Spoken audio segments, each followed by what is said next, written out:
Hey, what's up? This is Terrell Davis, and you're listening to the Live Life on Offense podcast. Blue 42, hut, hike.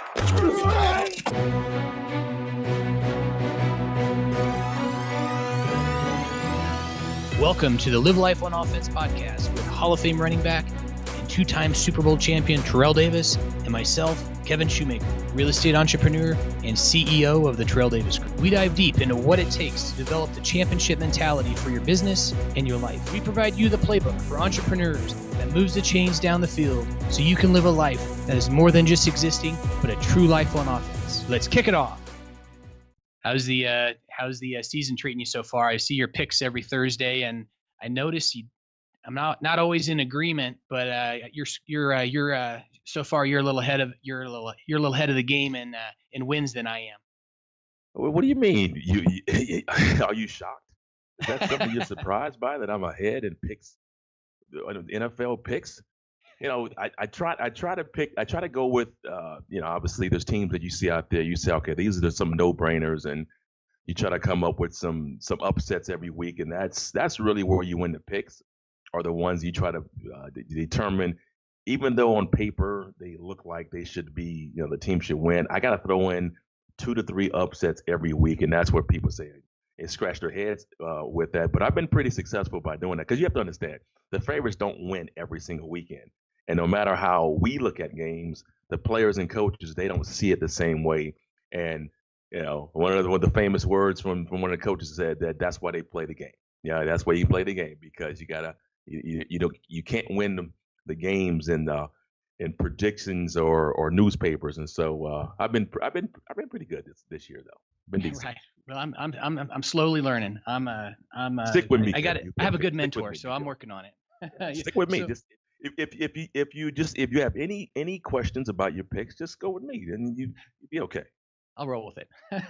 So wanted to really break down this week, sort of the theme of mental toughness. When you look at, especially sort of where we're at, even in the season, with a lot of the players out there, they've had some losses.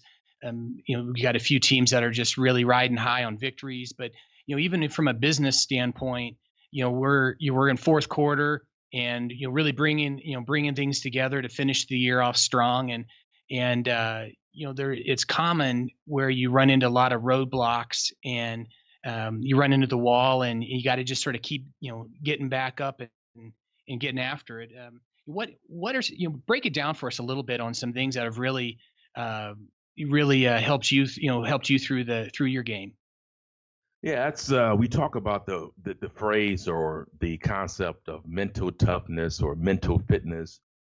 And my life, I just go back to when I was a kid growing up and having to deal with, I guess, adversity. That was just kind of part of the formula, or just part of the life. And playing Pop Warner football at the age of 7, and going into trying to, whether it was practice or a game, and being knocked down and not succeeding and failing, and having to immediately forget about what just happened.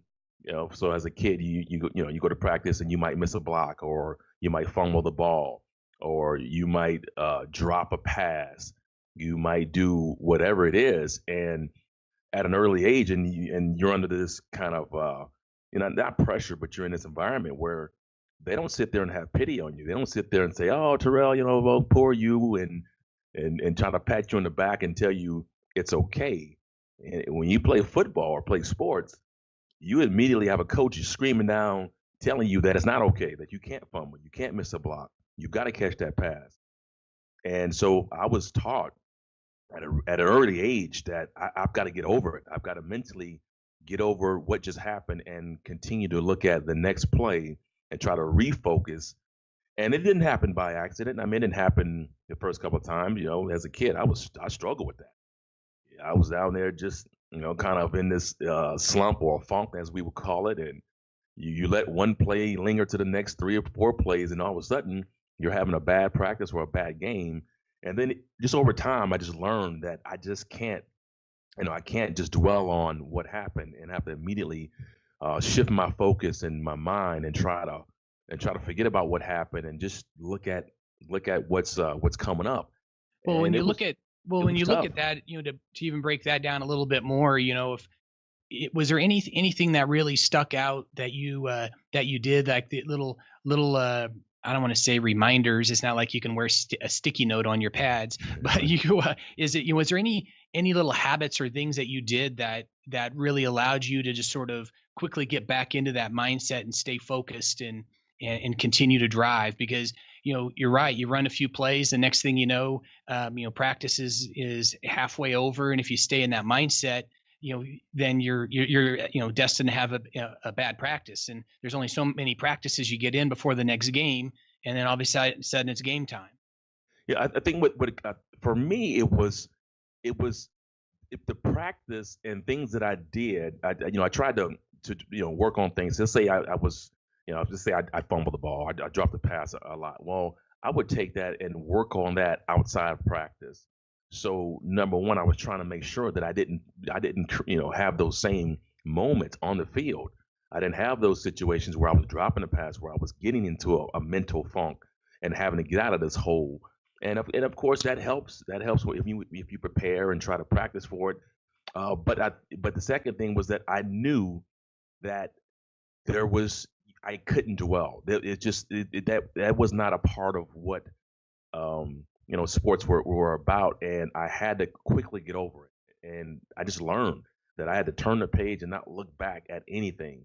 And it took practice. It just takes you thinking about it and putting yourself in moments where you start to visualize and think about, okay, what if this happens?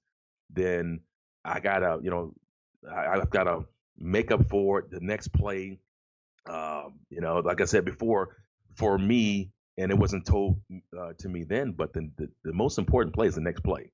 And I've learned that then. I didn't hear that I didn't hear it being said that way when I was a kid, but that's what I started to think about was if I fumble the ball this play or drop it, I can make it up the next play, but I've gotta quickly get over that play. So we're just kind of practicing number one, making sure that all the practice habits and that it became a habit that I was doing things that were good and focusing on that. But if something did happen, I had to quickly just shift in my mind. And again, this just takes practice. It takes you thinking about it and having that sort of short-term memory. You talk about defensive backs in the NFL, and they said the one requirement for a defensive back is that you must have a quick memory. I mean, you can't dwell on anything, and that's for any position really. Anybody who's in that position. So it just was that, Kevin. It was just me just saying, hey, I just got to get out of this, and I can't sit there and dwell on it, and just got to move forward. Well, and even in sales, you look at in the world of the entrepreneur, you have to be ready to be prepared to get a lot more no's than yeses, and that's just part of it. But I go back to one of our conversations, and you talked about mental fitness, and then you talked about physical fitness. And I'm a runner. I enjoy running 4 or 5 miles a day, and I'm the sharpest in the morning. And I read a book called Miracle Morning, and it really changed my mindset as far as getting up early. And so I'm up at 5, and and I find controlling the content between the ears does wonders. But when you said that mental fitness is in alignment with physical fitness, that really hit the core. Yeah. So okay. So it's almost like boot camp, and you've got to stretch your mind. Just like you said, and great point. If you treat your mind like it's your body, how do you get fit? You go through boot camp, you go through all these physical exercises, you stretch the body out, you break down the muscles, you really take your body to a level that it's really not meant to go. I mean, you really do.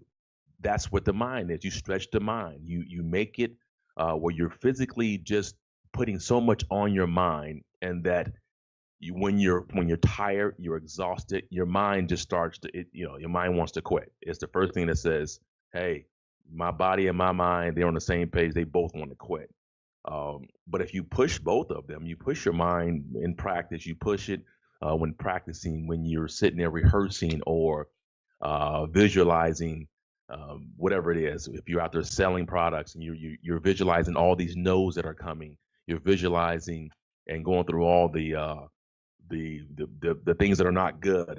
You're being turned down. People are telling you can't do this, you can't do that, and mentally you want to just say, screw it, I'm gonna quit.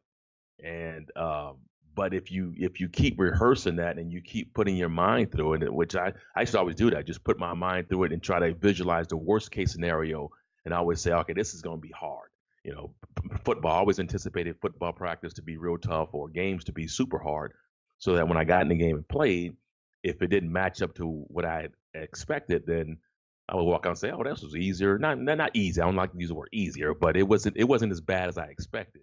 And that's always better than to walk into a situation and then you walk out and you look at it and you say, wow, that was so much harder than I thought it was. And I try to always make it tougher and anticipate it being harder than it actually is. And that helped me a lot. That really helped me a lot. And so yeah, I just try to stretch it physically, mentally, get the mind prepared. And you talk to like soldiers who go over and fight for this country, and how mentally tough they have to be to do the things that they've done. And then of course you have your coaches who help you with that mental part. Your coaches and they're your mentors basically. They're the ones that are your mental coach, and they're pushing you. They're trying to get every single ounce out of you, and they don't care. They have this sort of I'm only here to make sure that I improve you and get you better, and I don't care about your feelings. And if your feelings get hurt, oh well. Well, That's the way it is. Well, you look at we've all seen those movies where the intensity of the sniper on the roof and the bead of sweat dripping down their forehead, and I can't imagine being in that situation. And no different than being on the field and it's a Super Bowl, or you're that consultant that has to meet the quota because you got to get the quota to get your bonus. Oh, yeah. And you need the bonus to make the ends meet for it to be a good Christmas. What little moments can you peel back that helped you in that highest point of pressure? Yeah, pressure. That's the pressure word. Pressure. For me, and what I did with pressure, and it is real. It's not something that's made up. It's real. But I was able to, with the help of coaches and experience and practice, realize number one that we put pressure on ourselves. I put more pressure on myself than anybody else did for me, and that's typically what happens to anybody, is that we see something, and yeah, we realize it's a big moment, it's a big event, everyone's watching, it's serious. You need a certain outcome, so now everything becomes more real. What I did, let's say Super Bowl 32, biggest game in Broncos history, first time Denver, we're playing the Green Bay Packers. We're a 13-point underdog, 1997.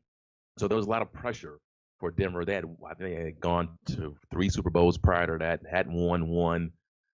So NFC at that time, they were 13-0 against AFC teams in the Super Bowl. People didn't give a chance to win the game at all. We were not supposed to win that game. And when I looked at the game plan, I looked at, if Denver were to win this game, then that means that I have to have a big game. That means that there's a lot going to ride on me. Terrell Davis has to have a big game.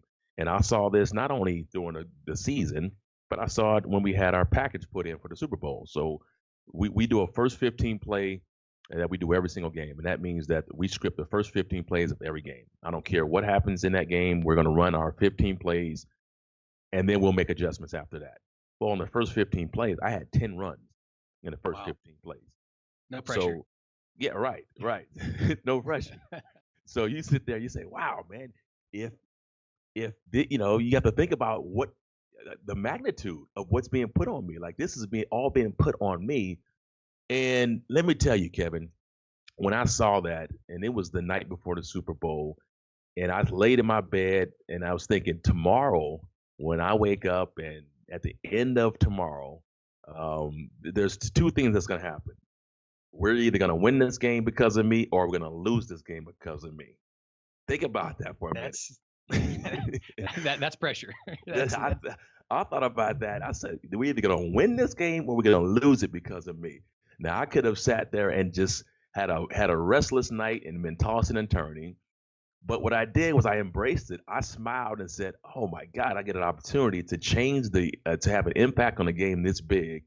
It was really everything we talked about. It was living life on offense. I mentally thought about this game, and so instead of looking at this as a burden or looking at it as, oh man, I have all this pressure on me to perform, I looked at it as an opportunity, and I loved it. I said, wow, I get a chance to affect the game of this magnitude, and they trust me. They're giving me the ball to because they trust me.